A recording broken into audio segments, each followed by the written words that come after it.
Hi, and welcome back to the Secret of the Game course. This is Love Dynamics here, and we're talking about Lesson 51, high status men versus low status men. So remember, we're going to be talking about some concepts of, what a high status man is, but really think about it this way.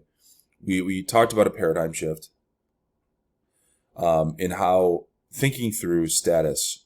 Remember that status is girl specific, and status is relative to the feelings you can give her.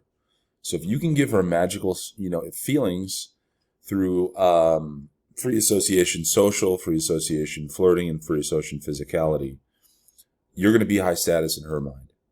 So, just keep that in mind as we talk about high status versus low status men, because we're going to be talking about some different archetypes here. So in terms of understanding high status men, the high status men in love life architecture possess optionality, have access to ubiquitous sex. They act on their own intentions. They own their intentions. They display non-needy behavior and are unreactive to external forces. Typically, they have built a rotation of partners, leading women to chasing them. Okay. In terms of mindset and identity, we're transitioning from beta and needy and supplicating to alpha non-needy, which requires work on mindset, identity, and life skills. High status men integrate status intelligence into their personality, gaining access to sexual abundance and fulfilling their innermost desires for their love life. Okay. And one of the things that high status men do is they do not go around assuming virtue on a girl's unearned. They value femininity as earned virtue and challenge women's behavior playfully, obviously, avoiding one-itis, and they don't project virtue solely based upon looks. Now, low status men, they assume virtue on girls without them even doing anything. So low status men don't have access to ubiquitous sex and assume virtue onto women based solely upon their looks. This leads to developing one-itis and orbiting around women, resulting in increased scarcity and suffering.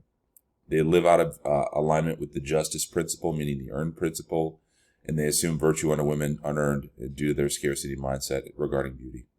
Because remember, the high-status man knows that beauty is common, okay? That just comes with the territory. And the man knows this, high-status man. So, low-status men have a scarcity mindset due to limited access to sexual abundance or sexual resources. Low-status men perceive beauty as scarce and project virtue into women solely based upon their physical appearance, okay? So, this is a topic we'll save for another conversation, but basically, closing for high-status men, they focus on the emotional charge. They do not rush the close before the situation is conducive. Polarity and edge. Polarity is achieved through edge or breaking rapport, then seeking it. And this is some of the stuff we've already talked about. We'll save this for a little later in the course. I just wanted to give you that distinction between high status men, low status men. When you hear high status men, I want you to think high status intelligence men. Okay? When you see low status men, I want you to think low status intelligence men. So that's the big distinction there. Tune into the next lesson.